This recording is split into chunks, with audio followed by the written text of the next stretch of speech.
So, what if the secret to finally getting rid of that stubborn belly fat isn't about what you're eating, but when you stop eating? We're going to take a look at what actually happens inside your body hour by hour when you stop fighting your natural clock and actually start working with it. Right. This is the big idea we're tackling today.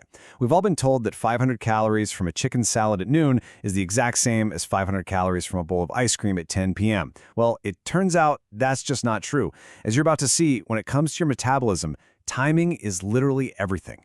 You see, you've got to stop thinking of your body like it's some simple calculator, just adding and subtracting calories. It's not. It's way more like a finely tuned orchestra with its own internal clock, its own rhythm. And when you eat out of sync with that rhythm, well, the music gets all jumbled. Your body gets confused, it stops burning fat, and it starts storing it, especially right around your middle. Okay, let's start the clock. You've just finished your last meal of the day at 6 p.m. For the next 3 hours or so, your body kicks into what scientists call the postprandial phase.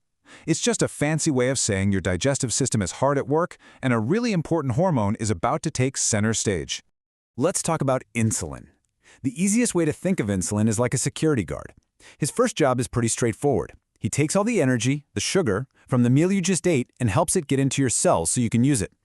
But he's got a second job, and this one is crucial. While he's on duty, the door to your fat stores is locked down, tightly.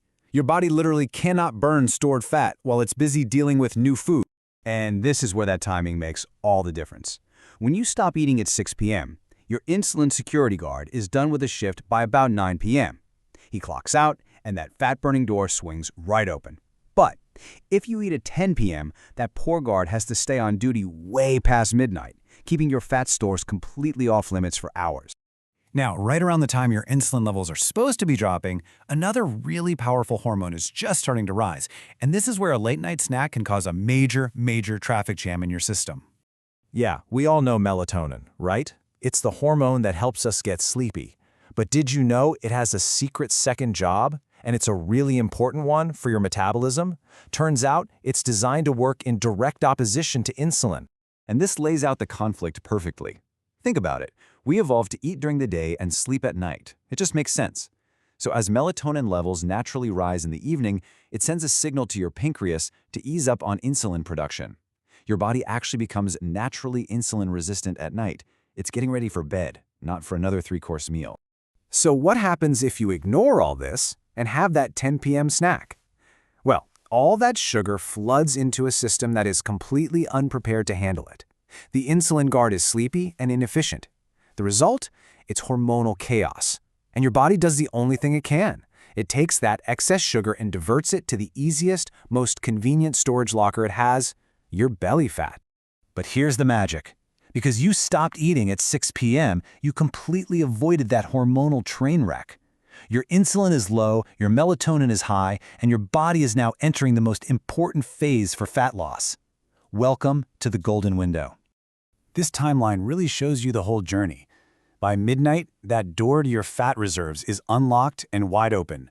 But the real peak fat-burning magic, that's happening between about 2 a.m. and 6 a.m. This is when your body can finally get to work on those deep, stubborn fat stores. And during this golden window, your body isn't just burning any fat, it's specifically targeting visceral fat. That's the really dangerous stuff that's wrapped around your organs.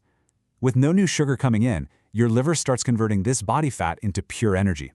So while you're fast asleep and dreaming, your body is literally minding your belly for fuel. And there's another hero in this story, human growth hormone, or HGH. When insulin is low, HGH naturally spikes, and its job is so important. It protects your lean muscle and basically screams at your body, hey, don't you dare touch the muscle for energy, use the fat instead. This is why people often wake up feeling not just lighter, but leaner and tighter. So you've made it through the night. The golden window has just closed, and it's 6 a.m. You've officially completed a 12-hour fast without even thinking about it, and your body is in a totally different state than it would have been if you'd eaten late. And you know what's funny? You probably don't even wake up starving. That's because your hunger hormones have had a chance to stabilize. Your insulin sensitivity is at an all-time high, meaning you're primed to use your breakfast for energy, not storage. And on top of all that, your cells have had time for some deep cleaning. You're basically starting the day with a clean metabolic slate. Okay, I get it. The science sounds amazing, but how in the world do you actually do this in real life? Especially when those evening cravings hit you like a ton of bricks. It's easier than you think. Here are 3 super simple tips. First, try the tea trick. If you feel hungry, a warm cup of caffeine-free herbal tea like chamomile or peppermint can work wonders. Second, help your body out. Since melatonin is so important, start dimming the lights in your house after 8 p.m.